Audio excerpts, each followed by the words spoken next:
Alors concernant l'écran monitoring des batteries et de toutes les autres fonctions liquides, donc on a ici le bouton voltage quand on est indiqué bord, c'est-à-dire ce sont les batteries service. On voit actuellement qu'on a 13,0 volts, donc c'est très bien.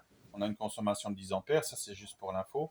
Donc ceci c'est les batteries service. Il est très important de ne jamais descendre en dessous des 12,2, 12,1 grand maximum. Si c'est le cas, pensez à recharger les batteries. J'appuie une première fois sur le bouton Volt, j'ai l'écran qui s'allume et j'ai batterie moteur. Alors c'est la batterie moteur bâbord. Pareil, normalement elle ne se décharge pas trop, mais ne pas descendre en dessous des 12,2. Et si j'appuie encore une fois, je suis sur le auxiliaire et c'est le moteur tribord avec la même consigne. Donc ici, et si j'appuie encore, je retourne sur les batteries service. Ensuite, sur Water, ici, j'appuie une première fois, j'ai le niveau de réservoir d'eau 12 numéro 1, qui est celui à bâbord. Petite info, au niveau de la jauge, elle est un petit peu grippée, donc elle a tendance à varier. Actuellement, elle est complètement pleine, mais elle pourrait varier. Mais si vous n'y avez pas touché, normalement, vous verrez, ça tombe bien.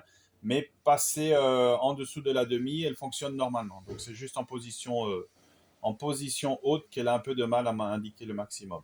Et si je rappuie, je suis sur le réservoir à tribord.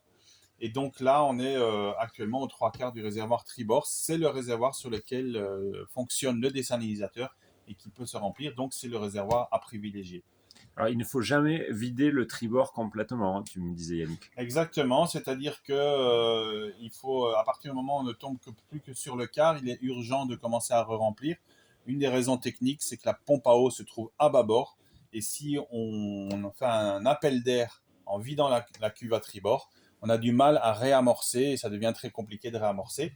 Donc, facilitez-vous la vie, gardez le réservoir au tribord plein au moins au quart. Et ensuite, on a le réservoir de gasoil, pareil ici, carburant numéro 1, c'est à bâbord, carburant numéro 2, c'est à tribord, et là, les jauges fonctionnent très bien. Si jamais on a utilisé toute l'eau à tribord et qu'on ne veut pas faire tourner le bâbord, le dessal, comment on fait pour basculer sur le bâbord? Ben, ce sera un autre tuto parce que ça se fait dans la cabine arrière à bâbord, et on vous montrera ça, comment passer d'un réservoir à l'autre. Merci Yannick.